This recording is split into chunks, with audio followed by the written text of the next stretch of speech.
Hello Internet, my name is Quinn and this is Blondihacks. I'm working on my locomotive this week. We're going to get started on the next piece of the water management system, and that's the main axle-driven feed water pump. This is obviously one of the most critical components on the locomotive, maybe the most, since it arguably keeps it from exploding. So let's go. A quick review of the water system on a locomotive. Of course, the water lives here in the tender tank, and if you've been watching this series, you know that inside this tank there is a hand pump hiding in there. The hand pump is for utility. It helps you fill the boiler when you first get started and helps you add some water if the locomotive isn't moving and so on. It's also the emergency backup pump. You always have to have at least 2 sources of water ingress for a boiler, because if the crown sheet above the fire goes dry in the boiler, that's what makes it explode. So you got to have some redundancy there. The normal operation pump, however, is different. It draws water from the tender and it lives down here between the frame rails, and it's an axle-driven pump. The larger of these 2 eccentrics drives that pump anytime the locomotive is moving. This pump is theoretically designed such that it basically keeps up with the normal water consumption of the locomotive under normal running conditions, but you can still top it up with the hand pump as needed. The design is a very standard piston pump. Piston draws water in through the lower check valve, then pushes it back out through the upper check valve. Each of those is a bearing ball sitting on a seat. I'm going to start building this pump with the pump body. It's similar in design to the hand pump, but a little bit different, as you'll see. And this pump body is quite a complex component. It's made of brass, and unfortunately my brass bin has let me down just this one time, and I had to go back to the stock rack.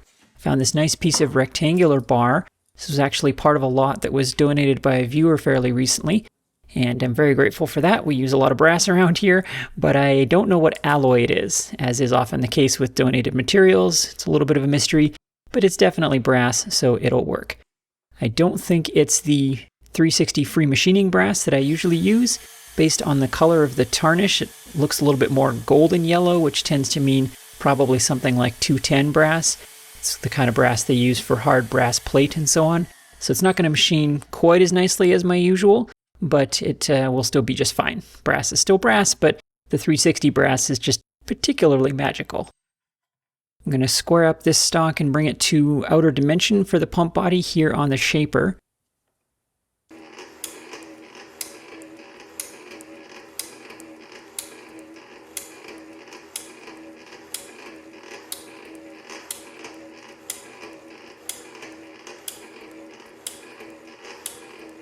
On one dimension I was a little too generous with the bandsaw, so I needed to take quite a bit off of this side. And I thought, well, it's a good chance to try some heavy cuts on the shaper. It's very, very good at this sort of thing. That's a 100th thou pass right there. The shaper is taking that off with no problem at all. The thing about the shaper is, whatever you put in front of it goes away. True for metal, even more true for meat. I'm very aware of that when using this machine. It's probably among the more dangerous ones that I'm currently using on a daily basis, so I give it lots of respect.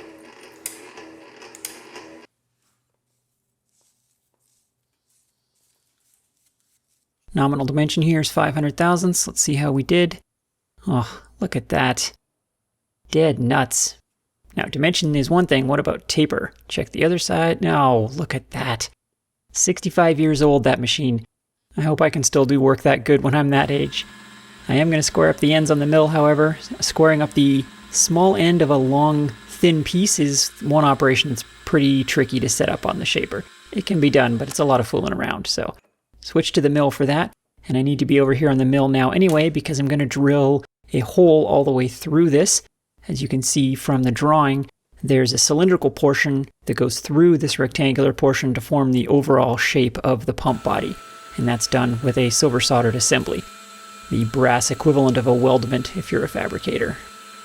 This is the kind of thing that would be a casting if this was some sort of production part, but since we're just making one, we silver solder the pieces together out of brass.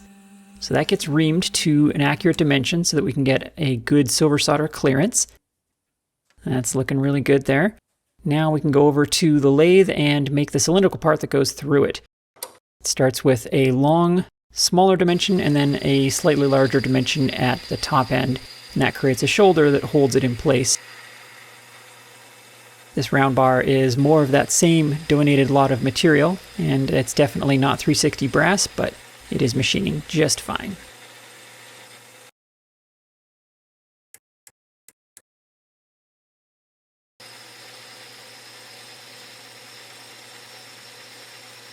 I'm aiming for a free running fit on that block. Not sloppy, but we do need some silver solder clearance in there, so it shouldn't be snug either. Let's see how we did. Yeah, see, that's perfect. If you can spin it like that, that's a good silver solder clearance. Foolishly, I did not leave enough stick out on the stock to turn both features in one setup, so I had to pull it out of the collet chuck a little bit and do the larger diameter. As you see here, there's more sticking out now. That's why. More on that later, and now I can part it off. See that little bit of run out there? That won't cause any problems, will it? Ah, Yahtzee.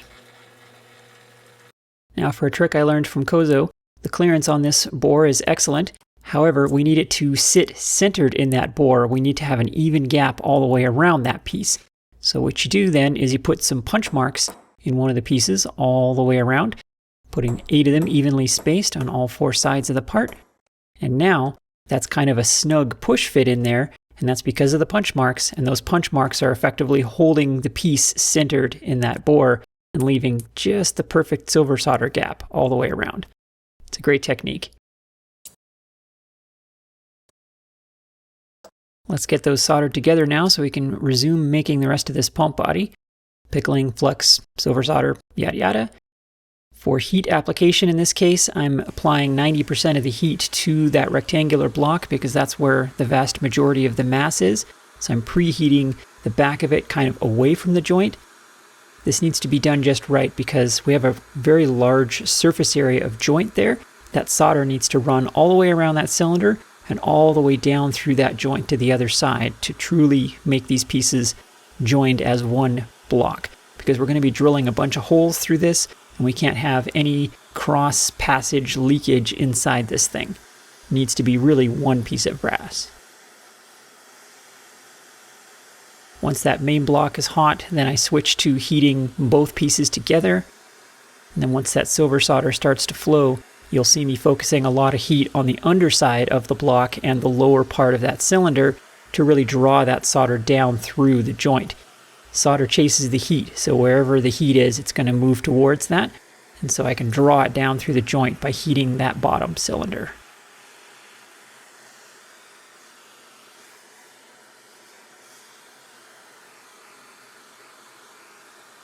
All right, let's see how we did. Cool it down, pickle it, clean it up, and here's the result.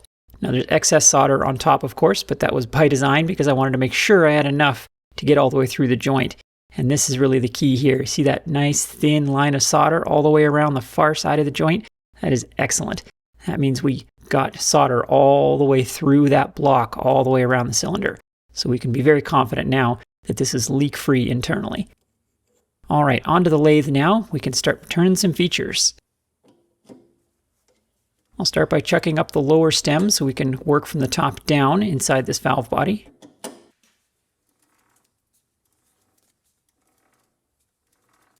The first feature is the simplest. It's a pilot hole that goes all the way through the valve body. This forms a water passage as well, but it's also the pilot for all of the features that are going to be coming. The only real complication here is that this is a very high aspect ratio hole. It's very, very deep for the diameter of the drill, so we're going to be doing a lot of chip clearing. What I find to be an efficient way to do this is to pull the tailstock back for clearing chips rather than cranking the quill back, because you can very quickly yank it out, push it back into where you were, and continue cranking. You're going to lose some accuracy of depth when doing that, but this is a through hole, so no biggie.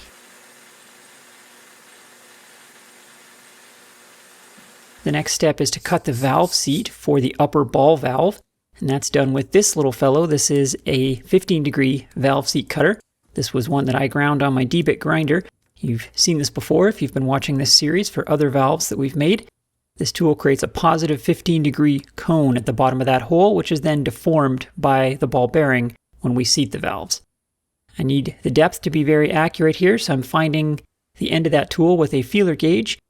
Then remove the feeler and advance the quill by the thickness of that gauge, re-zero my quill, and now I know the end of that tool is right on the end of that work. Now in principle I should be able to feed this into the exact depth specified in the drawing for the valve seat using the quill DRO, and the valve seat should end up right where it's supposed to be. Now there is some wiggle room here. If the valve seat is above or below that spot by a little bit, that's probably okay, but pulling that out, there's some chips on the tool, so that's a good sign. That meant it cut something down there. Finally, while we're here, I'll cut the threads for the cap that's going to seal this end of the valve body. That cap is going to need a counter bore, however, so we'll do that while we're here using my smallest boring bar. This is one that I ground also on the D-bit grinder from, I think, an old center drill, something like that. It's for these little tiny boring jobs. Nice little counter bore there that will allow the cap to seat down firmly and create a good seal. There's a lot going on in there now. I'll try to show you what we've just made. You can see the through bore for the water, and then above that you can see the positive 15-degree cone. It's going to be the valve seat. Above that there's a smooth bore area where the bearing ball can slide up and down, and that forms the actual valve. Then above that are the threads for the sealing cap, and above that the counter bore for the seal on that cap. That's it for this end of the valve body. Got lots more to do though from the other side, so I'm going to flip it around now and chuck up the top of this. Dial that in, everything going to plan, no problem. Spin that up and have a look at it, and uh-oh. Yeah, see that hole running out? It really shouldn't be at this point, so something's gone wrong here. What might that be? A reasonable guess would be that the drill wandered. That's possible, but this was a reasonably thick drill and it wasn't really going that far. There's no way an 1/8 drill would have wandered that much in that distance. I'm pretty sure what happened is when I was turning the upper diameter, remember I had to move this stock in the chuck, and even though it's a collet chuck, the outside of this unmachined stock was very heavily tarnished. It had been sitting on a shelf for decades, and so I lost a lot of concentricity when I moved the setup, even though it's a collet chuck. You can see the run out in the end of that part as it's turning. And I did see that at the time, but decided it wasn't worth getting out the 4-jaw chuck to correct it, so I ran with it, but I didn't think it was going to be quite as bad as we see now, because that drilled hole has gone right through the center of the stock, concentric to the top section, which is then not concentric to the bottom section. At this point I have essentially two options. Either I make the bottom valve features concentric with the bore, or make them concentric with the OD of that cylinder. I mean, there's always the third nuclear option, which is to scrap the part, but that's not necessary here.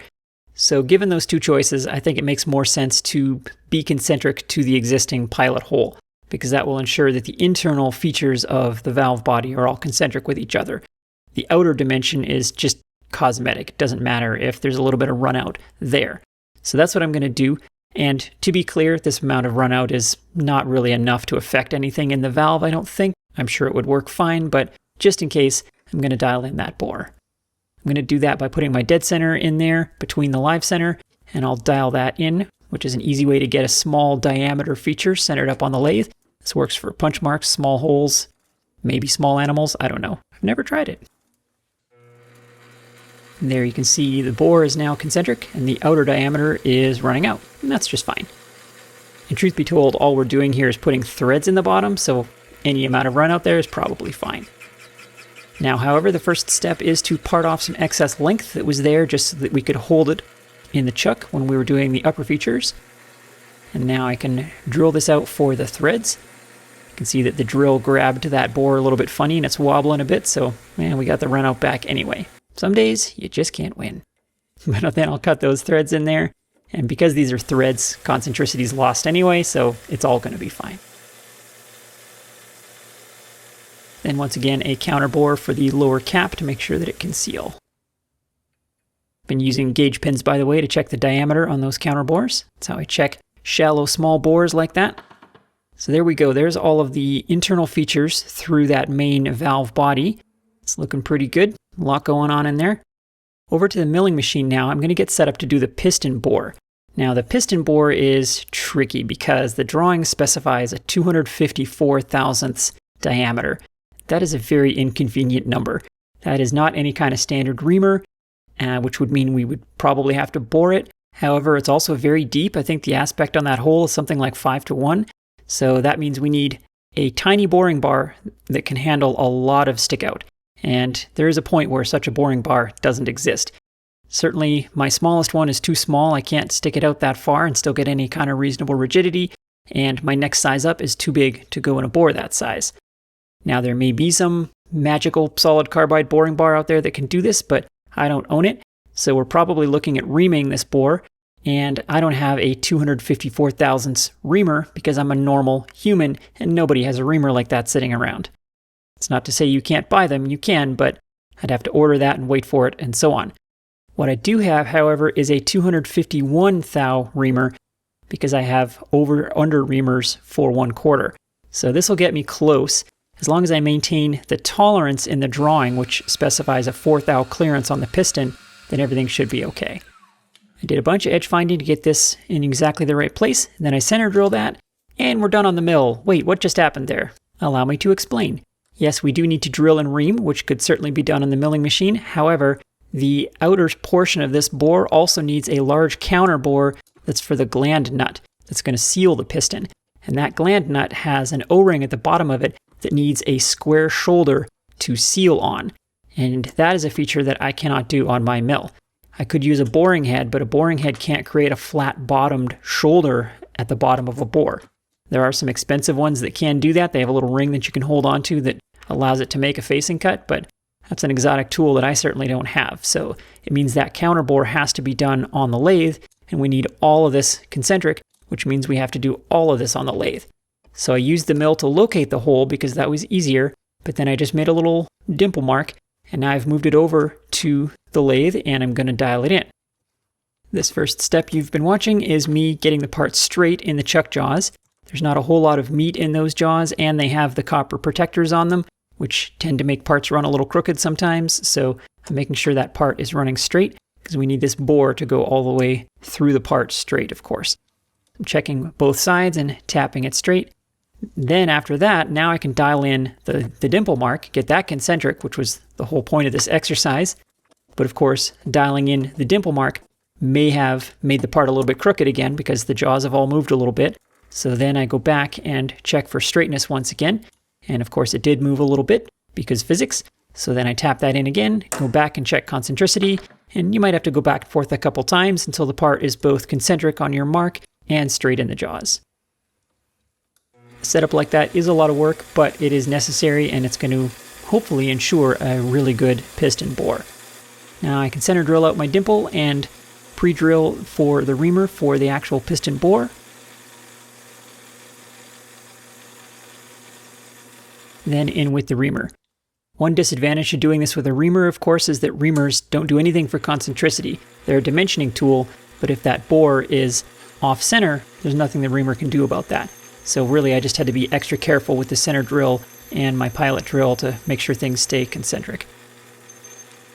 A boring bar is always going to be better in a situation like this because it creates concentricity and dimension, but, well, like I said, whatever magical fairy boring bar can do that, I don't own. What I do own is this happy fellow, who's now going to create the gland nut counter bore. And this needs to be concentric to the piston bore, as best we can anyway, and it needs to have, most critically, that square shoulder at the bottom of it for the O-ring to seal on. And here's that facing cut that the boring head couldn't do.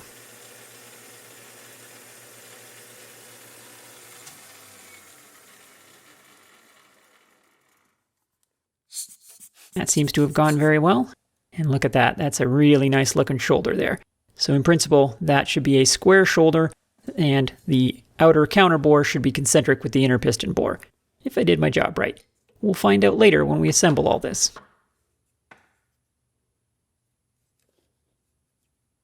Next, I need to make the little output stem on the pump, so I'm going to grab one of the offcuts of that same round bar we used earlier, and I'm going to turn this guy up. It's just a little threaded boss that gets soldered into that main vertical column. You can see it in the drawing in the corner there. I'll turn and thread the OD of it, and then I put a little shoulder on the end of it that's going to register in a little blind hole that we're going to make in the valve body. And this is where I realized I have a problem. I thought I was being clever making it backwards in the lathe so I can cut that little shoulder on the end. However, there needs to be a counterbore in the top of this thread, which means the part has to be facing the other way. Not to worry, we can recover this. Just lop off that little shoulder that I made, drill the through hole, and do the counterbore in the end with a slightly larger drill, then use a grooving tool to put that boss back in at the other end of the part. Fortunately, I had excess length sticking out of the chuck that I definitely planned for and wasn't just dumb luck. I do not, however, have enough room now for the parting blade because I used up all of my extra real estate, so I'm going to part it off with a grooving tool which is rigid and thus can plow through these varying diameters at the back of the part. Then on the mill, I very carefully drilled a little blind hole going just deep enough to get the full diameter of the drill there so that it'll register on that little boss. And that's going to hold that in place for silver soldering. And that looks good. So then I cut off the excess length on that boss so that the threads are sitting down. That all had to be done really carefully because we don't have a lot of wall thickness on that main cylinder, and I did not want that big drill to go through. But that seemed to go fine. Silver solder that on there. I'm using the heat and touch the solder in method, which is more difficult and tends to yield worse results than having the solder already sitting in place, but I'm soldering a cylinder to a cylinder, so there's really nowhere for the solder to sit. I'm also using a lower heat range of silver solder here. This is the cadmium-based stuff, so that I don't disturb the existing main joint. That was very important. However, respirator mandatory here because cadmium fumes are no joke. I don't like to use that solder when I don't have to, but it was necessary here. That was a little tricky, but that joint seemed to go well. It looks good. Now I can set it up in the mill and use the through hole that we drilled in that little boss as a pilot hole to continue that all the way into the main valve body, thus making it the output for our little pump.